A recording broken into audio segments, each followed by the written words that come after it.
Great British Railways in the biggest reform of the rail network in a quarter of a century. Reuters, London. Britain will create a new public railway operator called Great British Railways in the biggest reform of the network in a quarter of a century, though there will be no return to the notoriously terrible sandwiches of the old British Rail.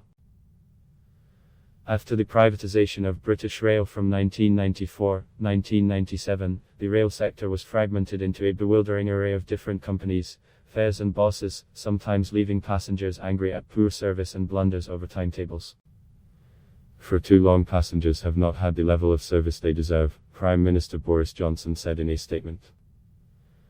Johnson's government said passengers had been let down by the current structure, which offered an array of confusing tickets, and that it was often impossible to identify who was to blame for poor service.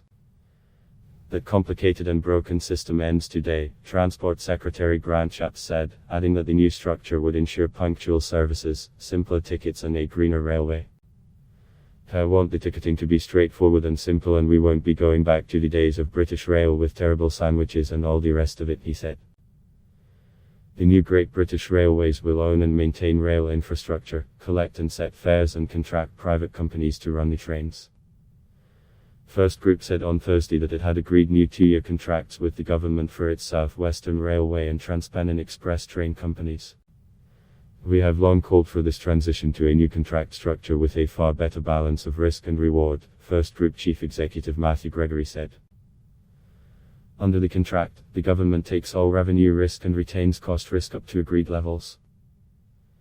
There is a performance fee based on operational performance, customer satisfaction, finance and business management. Facebook Katap Mitalamalad block test, why?